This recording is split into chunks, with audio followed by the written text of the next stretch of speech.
The war in Iran is escalating. And Donald Trump, a report came out saying that he was trying to engage in peace talks with Iran. He's now denied this. And JD Vance has issued a statement saying, in fact, Trump may decide he needs to do more to stop Iran from getting a nuclear weapon. There's a viral video going around showing Donald Trump saying for 16 minutes straight that he will never allow Iran to get a nuclear weapon. The only issue is that this seems to be the talking point used over and over again for some 30 or so years. That Iran is this close to getting a nuke. Maybe. I don't think it's particularly effective because just saying that we should be involved in a massive Middle Eastern conflict leaves a sour taste in the mouths of many Americans. But I suppose the question is, what is going to happen and where are we currently at? So we do have a lot of updates on where the U.S. stands as it pertains to this war. And it looks like there's going to be a tremendous effort to convince the MAGA base to support Trump's intervention in the region. My prediction? Already, we've got a tanker ablaze in the Strait of Hormuz. This connects the ocean with the Persian Gulf. The U.S., and here this is my fear. I don't know the likelihood this will happen, but my fear is the U.S. will deploy security forces to the Strait of Hormuz for simply to keep trade open. And they'll say, we are not involved in the war with Israel, and Israel strikes on Iran. However, U.S. military personnel and assets will be attacked in the Strait by Iran, and this will be the casus belli the U.S. requires to enter the war. We're already seeing prominent pro-Trump voices mocking those who believe that we shouldn't intervene in this foreign conflict. You've got numerous personalities on the right saying yes to this war. Meanwhile, strangely, Jon Stewart is making fun of only the MAGA who oppose the intervention. Now, why would that be? You got Steve Bannon, Marjorie Taylor Greene, Jack Posobiec.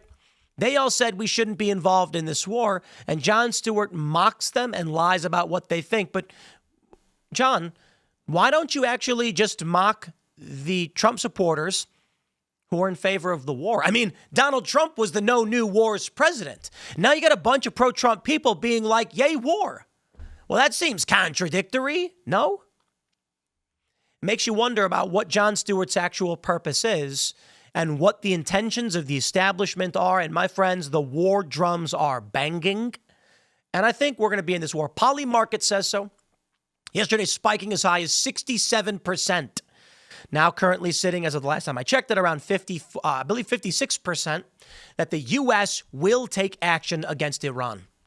But pollster Rich Barris says this will end MAGA. If Donald Trump intervenes in Iran, it's over. Right now, there are Democrats saying no war. Prominent ones, progressive ones. What will happen to the anti-war segment of the MAGA coalition if Trump does decide to intervene? And how will this fracture? I can't say. But the People's Pundit says he thinks it's gonna. He thinks it'll be the end. So get into all of that, my friends. Before we get started, we got a great sponsor. It is, of course, AmericanFinancing.net. Check out AmericanFinancing.net/Tim. We're all feeling it. Costs are rising on everything: gas, groceries, home repairs. And if you're a homeowner, you probably thought, should I call American Financing to refinance and pay off this credit card debt? Then you second guess yourself because of that low mortgage rate you currently have. Listen, that low rate, it's not saving you if you're drowning in credit card interest at 25% or more. That's the math no one wants to face, but it's costing you thousands. Here's the truth. If you only make minimum payments, the debt will follow you for years. That's why people call American Financing, because they're saving customers an average of $800 a month by using their equity to finally break free from credit card debt. You owe it to your family to see what's possible. No upfront fees, no pressure. It costs you nothing to find out what you could save every month. And if you start today, you may be able to delay 2 mortgage payments. Call American Financing today at 866-890-7811. That's 866-890-7811, or visit AmericanFinancing.net/Tim. Shout out.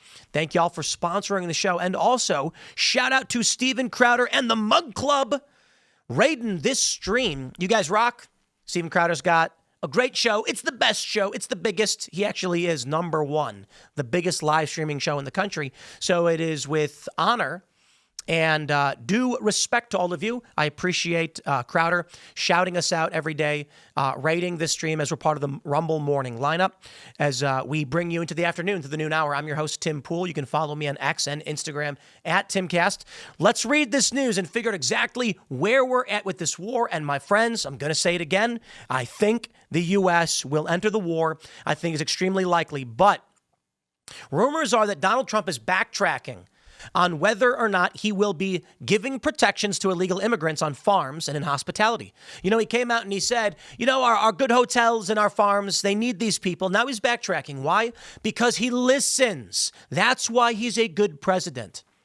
Now I'm going to tell you, I'm not one of these diehard libertarian anti-war guys. I'm generally anti-war. And I can break down what that means for you. It means the cost of war is great. And that means the prerequisite for intervention is high, higher than what I believe the average establishment politician expects. They say, we were attacked, we must invade. I'm not so convinced. Listen, sometimes you're out at a bar, right? And a guy gets in your face and he shoves you. You've been attacked. The question is, do you engage? You assess the situation and make a determination. Sometimes the answer is yes, sometimes it's no.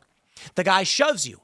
And then he reaches for a gun. Okay, now we've got an interesting situation. Maybe you need to intervene. Or maybe you're at a bar and a guy shoves you and you say, listen, a fight you've won is a fight you've avoided. I'm not going to get provoked into this. I tend to be on the side of let's try to avoid the fight whenever possible. And only in the most dire of circumstances do we engage in war. I'm not some libertarian like no war ever for no reason. You know, but let's read and see where we're currently at. News Nation reports Trump denies involvement in peace talks as Israel-Iran tensions flare. This says Iran and Israel continue to trade attacks. Trump has echoed Israel's warning to the 9.5 million residents of Tehran. Get out while you still can. It's a switch up from early Monday when the president said a nuclear deal with Iran was still achievable. Within one day, Trump has decided to depart the group G7 summit to monitor the situation and called for a complete give up by Iran. Iran cannot have a nuclear weapon. It's very simple, he told reporters on Air Force One. Israel's surprise attacks on Iran's military nuclear program prompted retaliatory action from Tehran. The country's traded attacks for 5 days. Israeli missiles have bombarded Iran's capital, including an attack on a state television studio while they were live on the air. While Tel Aviv said Tehran is targeting civilians with its strikes. Now, honest question. Is Tehran actually targeting civilians, or are they just incapable of targeting? It's an honest question. I think it's possible that Tehran's military capabilities are substantially weaker than that of Israel, as Israel is backed by the U.S. and also a great weapons developer. Tehran might just be launching missiles kind of blindly and hoping they hit whatever they can. Israel is targeting police and military sites. I did see a report on this one. Now, I will say this. If this was just about Iran's nuclear weapons, maybe we would have seen Israel targeting specifically the nuclear weapons, but they went after Iran's military leadership. That says something else. Now, our friends over at Polymarket have currently placed it at a 60% chance that the U.S. will intervene in Iran before July. Holy crap. That's crazy. And I think there's a second one. U.S. military action in Iran before August. 70%. Okay, to be fair, 69%. I was rounding up. Guys, if you want to buy yes, it's 71 cents. And there is, according to Polymarket, not always right, but often, a 60% chance that the U.S. will get involved. Oh, man. I do not believe the U.S. has sufficiently justified, U.S. involvement in Iran. I do not believe it. They've made claims about how it's bad that Iran gets a nuclear weapon. But Iran having a weapon is not a laid out threat to the United States. They're not going to launch a missile against us. I am concerned. Don't get me wrong. If Iran can enrich uranium and produce low-yield nuclear bombs and give dirty bombs to a bunch of wackaloons, that's terrifying. But what you're asking is for the U.S. to involve itself in Iran, the size of Eastern Europe, 90 million people, a mountainous country. This is not Afghanistan. This is not Iraq. This would be a massive undertaking. And Iran is not without allies. Now, currently, I don't believe any of these other countries are going to come to the aid of Iran over these strikes. I don't think so. It is a tremendous ask for Iran to go to, say, China, Russia, or any of the other BRICS nations, for instance, and say, we need your help. We are being attacked. They're going to say, yeah, but the scale of attack does not reach that point where they're going to want to get involved. Now, if the U.S. intervenes and seeks to actually remove the Ayatollah, perhaps then this could lead to a larger scale conflict. It is a tremendous undertaking and a threat to the United States. Therefore, while I say this, my friends, I'm anti-war. Okay? What does that mean? It means a simple way of explaining it. Okay? Because it can mean a lot, but to me, I'll explain what I mean. The threshold for intervention and declaration of war is very high. Congress must declare the war. There must be sound, reasoned arguments for our involvement. Legitimate strikes. That like if a foreign country legitimately launches an attack on U.S. assets and kills a bunch of Americans, if U.S. politicians are assassinated or killed, all of these, I think, are grounds for war. I said it before. If Iran took the life of Donald Trump, immediate retaliation. I am not some staunch libertarian. We should never be at war for any reason ever. I'm just saying the threshold is very high. Now, aside from Polymarket, my friends, we have the Pentagon Pizza Report. That's right. This is called the Pentagon Pizza Index. And most of you are familiar. It's tracking just how much pizza is being purchased at the Pentagon. Last night, as of 10 p.m., both Domino's near the Pentagon are reporting elevated levels of activity. And unfortunately, the gay bars are empty. That's right. Pentagon Pizza Report also noted that the local gay bar near the Pentagon is quiet right now. It's a funny thing to show, but the point is, I bet you could choose any bar near the Pentagon. People are working late. And the point of the pizza report is to show that the people near the Pentagon are ordering lots of food. The argument being when you're working late because you're getting ready for war, they order tons of food. So here we are. Axios reports Trump to hold Situation Room meeting on Iran. They say President Trump will meet with his national security team about the Israel-Iran war in the White House Situation Room on Tuesday. Two sources with knowledge tell Axios. Trump returned early from the G7 summit to focus on Iran and told reporters on Air Force One overnight that he wasn't interested in a ceasefire, but a real end to the war and to Iran's nuclear program. The White House has discussed the idea of meeting directly with the Iranians this week, but Trump said that would depend on what happens when I get back. Israeli officials continue to believe the U.S. is likely to enter the war at some point to bomb Iran's underground enrichment facility. So far, the U.S. has helped Israel defend itself from incoming missiles, but declined to take part in offensive operations. The narrative that we are hearing is that Israel doesn't have bunker busters. To get to the deep underground military bases, DUMBs as they're called, the U.S. needs to enter the war. Man, I think it's a bad idea. JD Vance giving us the PR narrative. I like JD Vance. I like Trump. I don't like these neocon Trump people who were once never Trump people now saying, let's intervene in Iran. It is crazy. What's the argument? I get it. The best argument you can muster up. We know if Iran does enrich uranium, it's not going to be an ICBM hitting the United States. It's going to be a dirty bomb. And with the porous southern border, they can bring in these pieces piecemeal, and that's a terrifying thing. We got to up our security to an insane degree. But does that mean we strike, invade, regime change? Some may argue, what about a middle ground? What about U.S. airstrikes with no boots on the ground? An air war only? Maybe, but what does that mean for Iran? Target the Ayatollah? Trump claims he said don't target the Ayatollah, and I'll tell you why he didn't. I believe him. If they took out senior military leadership and the Ayatollah, the nation would become like ISIS overnight. Trump wants there to be command leadership, so he's leaving the Ayatollah intentionally so that the structure of government remains, lest you get chaos. Now, JD Vance has issued a statement.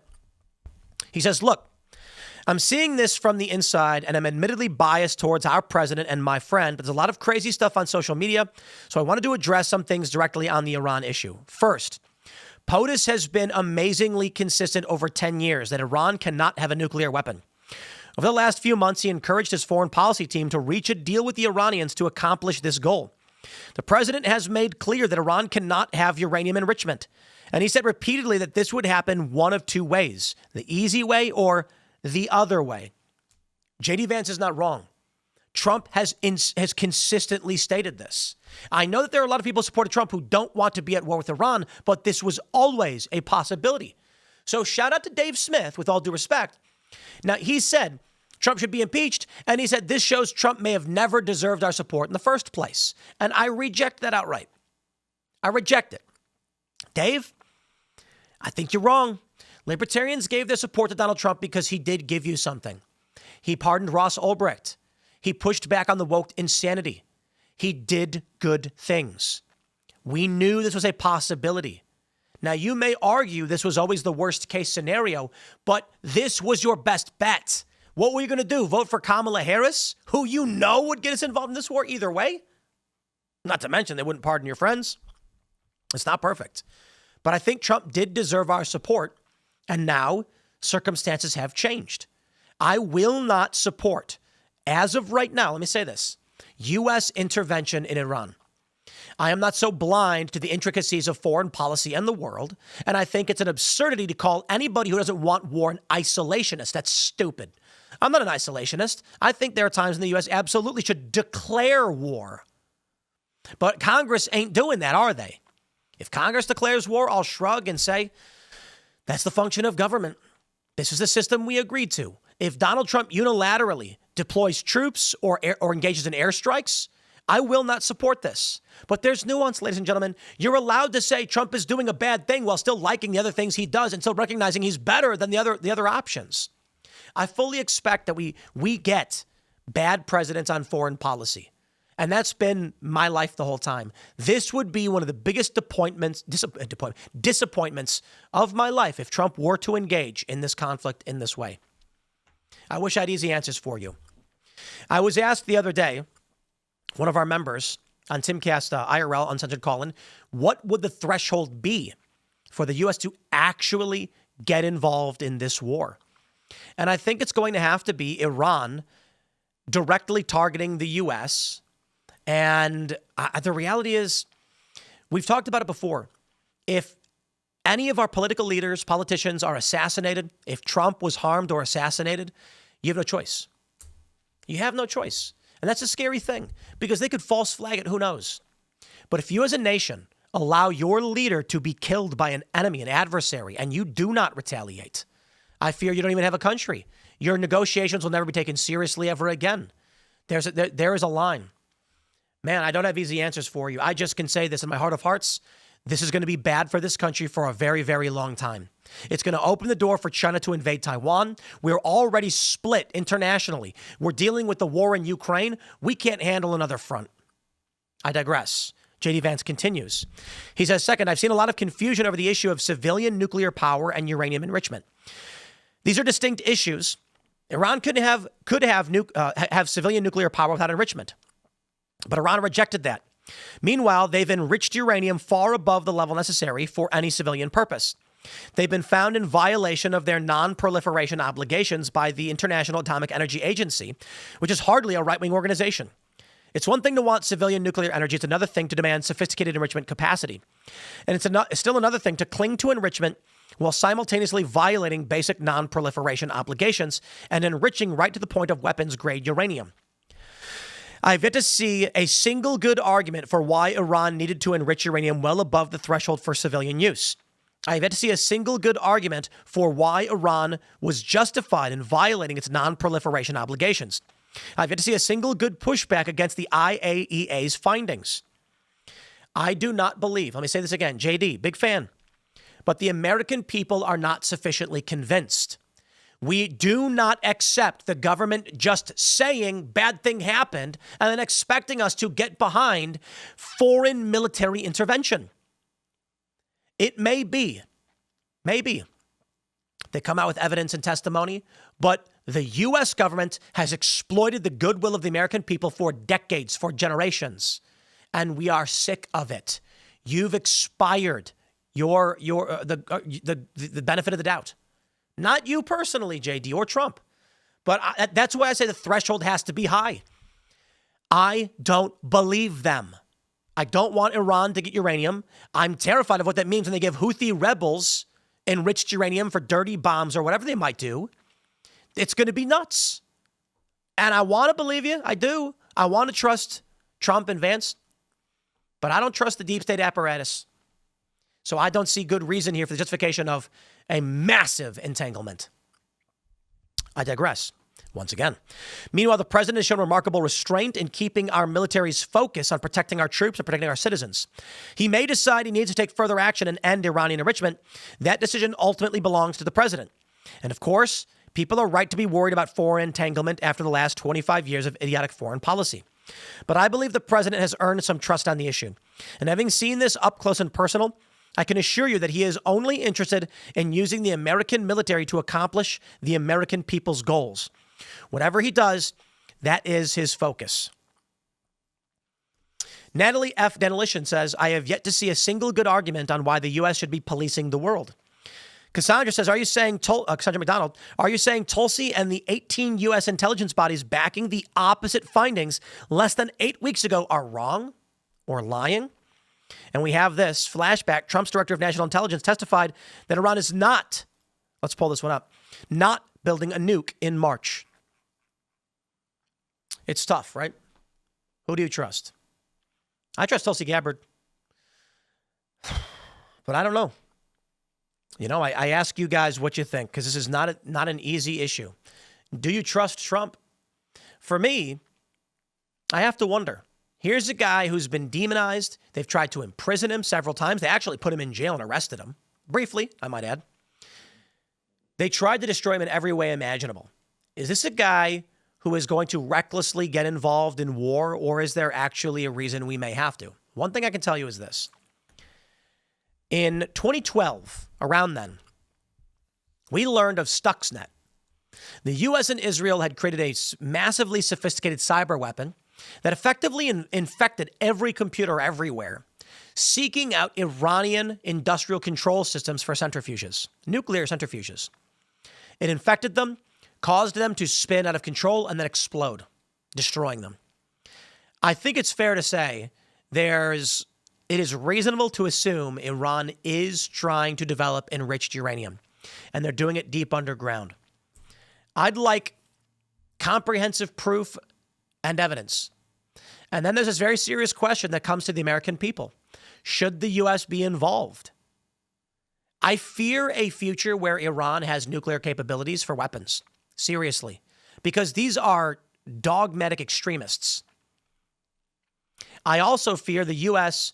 saying, we're not going to get involved in regime change. We'll be greeted as liberators. And then there we are. Decades occupying a country that is mountainous and is as big as Eastern Europe. We can't do this. We can't do this. I don't have all the answers, man. I wish I did. I wish I knew. Now, from the White House, they say President Trump has always been clear. Iran cannot have a nuclear weapon.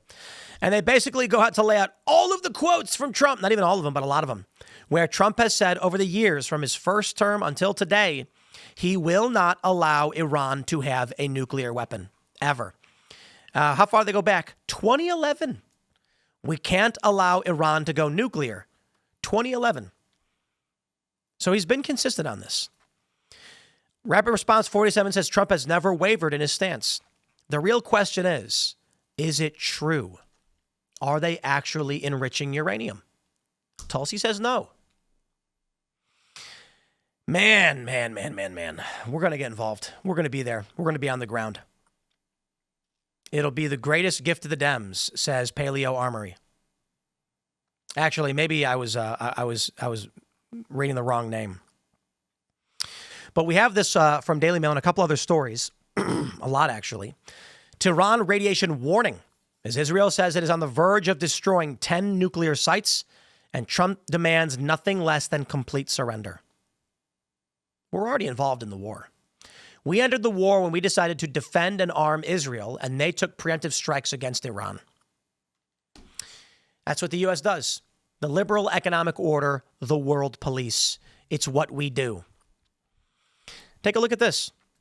Israel says Iran was racing toward a nuclear weapon. U.S. intel says it was years away. You know what I think?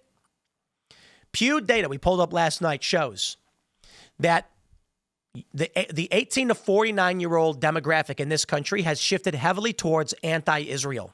It's 50-50 now. In 2022, it was 35% were anti-Israel.